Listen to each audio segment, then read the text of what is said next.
Welcome to crayon computer academy. আমাদের চ্যানেলে আপনাদের সবাইকে স্বাগত জানাচ্ছি। আজকে আমি একটা নতুন ভিডিও নিয়ে উপস্থিত হয়েছি, যেটা হচ্ছে এক্সেল, অ্যাডভান্স এক্সেলে কীভাবে আমরা ফিল্টার তৈরি করব। অ্যাডভান্স ফিল্টার বলতে কি, নর্মালি আমরা যখন ফিল্টার তৈরি করি কি হয় না, এখানে যে ডেটাগুলো আছে দেখতে পাচ্ছ, যেখানে ডেট আছে, পেমেন্ট আছে, কোম্পানি আছে, কোন ডেটে কী পেমেন্ট করা হয়েছে বা কোন কোম্পানিতে ক্যাশে করা হয়েছে না ইউপিআই করা হয়েছে, সেই সমস্ত জিনিসগুলো আমরা এখানে দেখতে পাচ্ছি।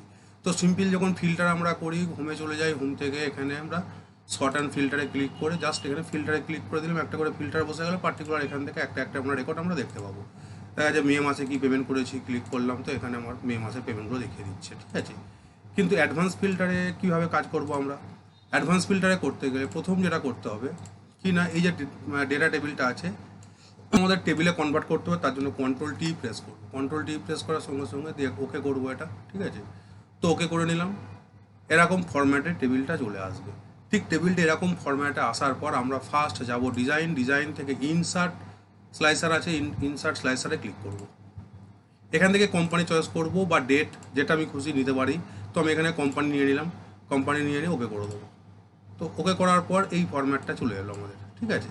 তো এই যে ফরম্যাটটা এলো, এটাকে একটু সাজিয়ে নিচ্ছি। এখানে আসার পর আমি চাইছি কোম্পানির নামগুলো পাশাপাশি থাকবে, অর্থাৎ কলম ওয়াইজ থাকবে। এখানে একটা কলমে আছে, এখানে 4টে কোম্পানি আছে, এখানে কলমে আমরা 4 করে দিলাম। একটু ছোট করে নিলাম, এখানে এসে এটাকে আমি সেটিং করলাম,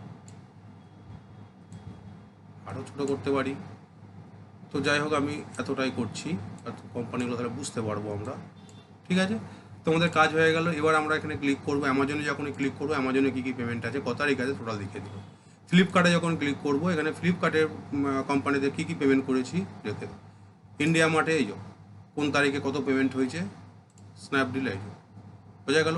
এটা হচ্ছে অ্যাডভান্স ফিল্টার। এবার এই ফিল্টারটা যখন আমরা তুলে দেবো বা ডিলিট করতে চাইছি হয়তো, তখন জাস্ট এখানে কী করবো, এখানে ক্লিক করলাম, এটাকে ডিলিট করে দিলাম।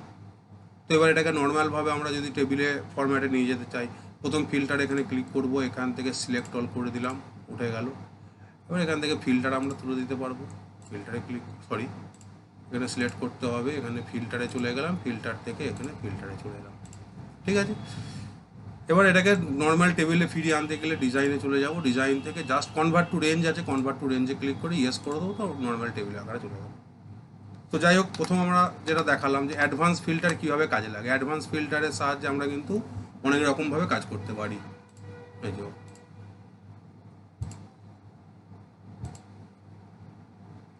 ঠিক আছে, এইভাবে অ্যাডভান্স ফিল্টার আমরা তৈরি করব।